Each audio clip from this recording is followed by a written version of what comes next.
쿵푸의 쿵자도 모르는 꼬맹이가 자금성에 입성하고는 일진들한테 날마다 두드려 맞았다는데 성룡을 만나 복수에 성공한다는 이야기 지금 시작합니다. 친구 따라서 강남을 간다면 엄마 따라가면 어디에 도착할까요? 외계어 넘치는 중국 베이징에 도착한 드레. 일단 말이 통하지 않아 짜증 폭발이지만 제법 귀엽게 생긴 여자가 있으면 금방 얼굴이 풀어지는데요. 그것을 못마땅하게 여긴 학교 싸움장 한. 자신의 여자 메리를 건드렸다는 게 실수. 입학도 하기 전에 쪽팔림을 이마에 달고 돌아다닐 수 없어 주먹을 힘껏 쥐어보지만 날렵한 몸놀림과 시원한 발차기를 당해낼 재간이 없어 추파 던지다 맞는 신세로 전락하는데요. 시퍼런 몽자국이 선명한데 국적 불문하고 엄마에게 하는 거짓말은 모두 다 전봇대에 꽝꽝꽝! 온지 일주일도 안 됐지만 이곳이 싫어진 드레. 그래도 수줍게 웃어주는 메이가 있었기에 조금만 더 참아보려 합니다.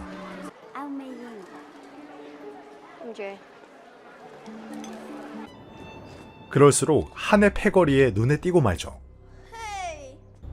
한은 쿵푸 실력도 수준급이지만 재력가의 아들이라 메리 집안과도 연결되어 있었습니다. 강해지고 싶었던 드레는 엄마를 졸라 자금성 투어를 시작하고 그곳에서 중국의 모든 베스트 키드가 있다는 걸 목격합니다. 그 중에서도 실력자만 모인다는 상위 클래스에 한이 있다는 사실도 알아버렸죠.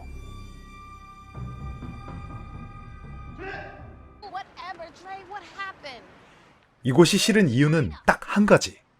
자신이 강하지 않다는 것.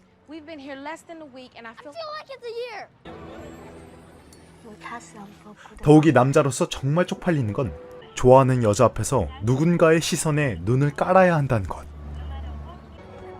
괴롭히지 않는 걸 다행인 줄 알라고 경고하는 한. 그때 참아왔던 감정을 물세례로 보답하는 드레. 구정물 뿌리고 100m 달리기 시작.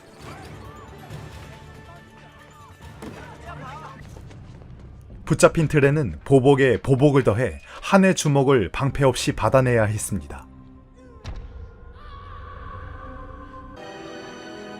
다시는 꿈틀대지 못하게 최후의 일격을 가하던 그때 누군가의 손이 드레를 구해줍니다. 작업복 차림의 동네 아저씨가 펼친 중국의 정통 무술 어른 쿵푸.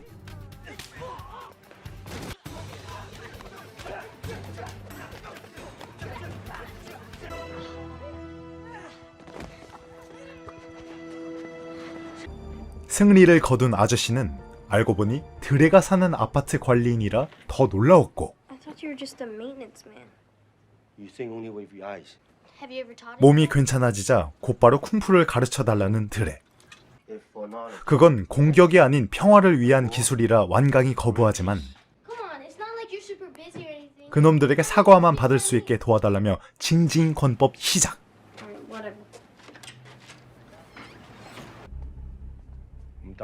그 제자의 그 사부일까요? 화해는커녕 대련하지 않으면 두 발로 걸어나갈 수 없다는데 순간 눈에 보이는 포스터를 보고 빠져나갈 아이디어는 바로 쿵푸 대회. 당분간 드레를 건드리지 않는다는 약속을 받아낸 아저씨지만 그 약속도 오래갈 리 없다는 걸 알고 있었죠.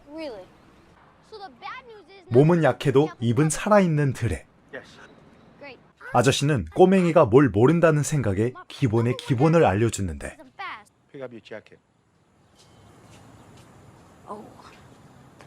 그것은 재킷 올려, 재킷 벗어, 재킷 걸어 라는 무시무시한 3단 콤보.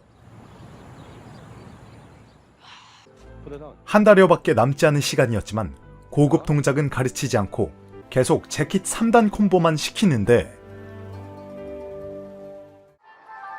그것이 지겨웠지만 메이를 생각하며 애써 웃어 보이죠.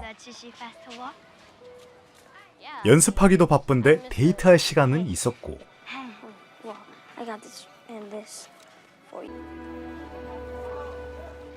틈을 놓치지 않고 일단 키스 먼저 해줄게라며 마음속에서 외치고는 입맞춤 시작. 메이의 키스로 탄력받을 줄 알았지만 오히려 화가 난 드레. 그제야 왜 재킷을 입고 벗어를 반복 지시했는지 시범을 보입니다.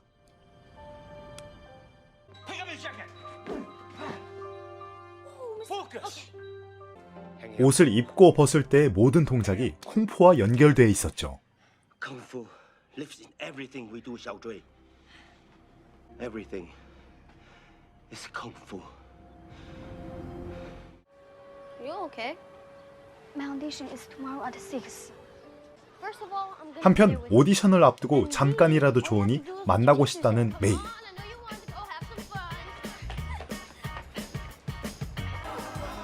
중국에서만 볼 수 있는 살아있는 벌레로 만든 길거리 음식을 먹고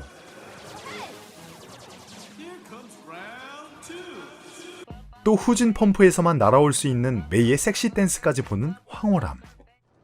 That's like American dancing. Like you should have a group. No. 안타깝게도 메이의 바이올린 오디션 시간이 변경돼 행복했던 시간은 거기까지였습니다.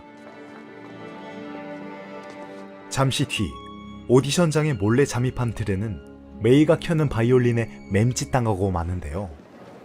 그 마음을 받아주지 않는 메이의 부모님은 고개를 절레절레.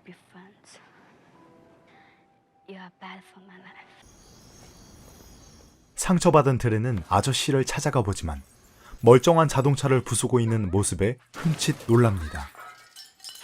What are you doing? 그제야 이 자동차가 아저씨의 아내와 딸을 저 세상으로 내몰았다는 것을 알게 되었죠. 드레와 가까워질수록 몰래 눈물을 삼켰던 아저씨는 누구에게도 말하지 않는 사고 기억을 뱉어냅니다. I try to remember. I fix a car. Still fix nothing. 그날의 수련은 상처받은 두 남자가 서로를 치유하기 위한 시간이자 반드시 쿵푸 대회에서 우승을 하겠다며 의지를 불태운 순간이었습니다. Win or lose, 며칠 뒤 doesn't matter. 너무 승리에 연연하지 말라며 건넨 아저씨의 선물. Oh, Mr. Han. 대회에서 입을 도복이 앞에 있으니 감동하지 않을 수 없었는데 Is your dad home? 그 기운을 받아 그날 밤 메이의 집에 쳐들어간 드레.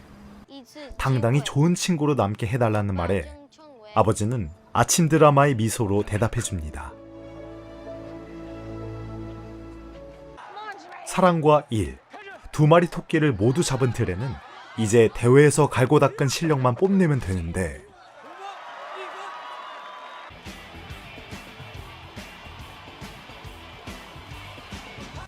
경기 중인 한의 저돌적인 모습을 보니 긴장하지 않을 수 없었죠. 하지만 드레도 만만치 않았습니다.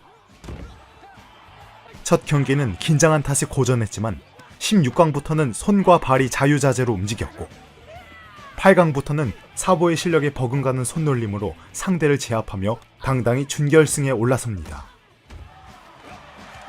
한편 한은 우승 후보를 만나도 전혀 밀려날 기색이 없었고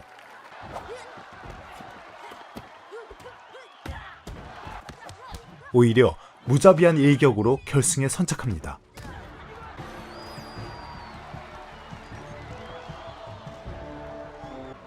드레와 준결승 상대 역시 한의 패거리. 이건 쿵푸가 아니라 UFC임을 보여주는데요.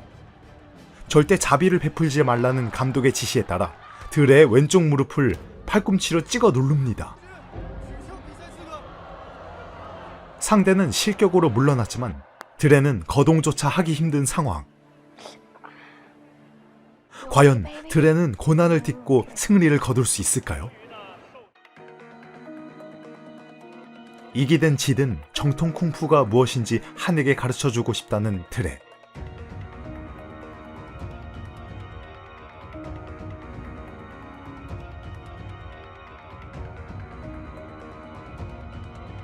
하지만 절뚝이는 다리로 시합이 잘 될 리가 없었고,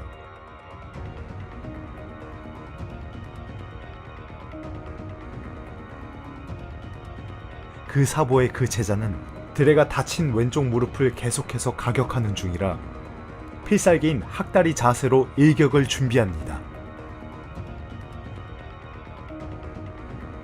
건방지다 생각했는지 시뻘개진 얼굴로 달려드는 한. 순간 눈앞의 상대는 사라졌고, 잠시 뒤 자신의 머리 위에서 누군가 내려오고 있다는 걸 알았죠. 위에서 내리꽂는 시원한 발차기로 거둔 승리.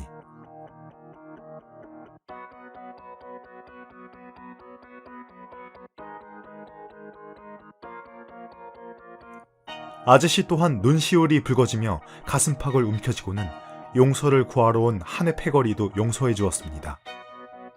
이래서 애들 키우는 재미가 있구나라는 생각으로 본다면 훨씬 재미있는 영화 베스트 키드였습니다.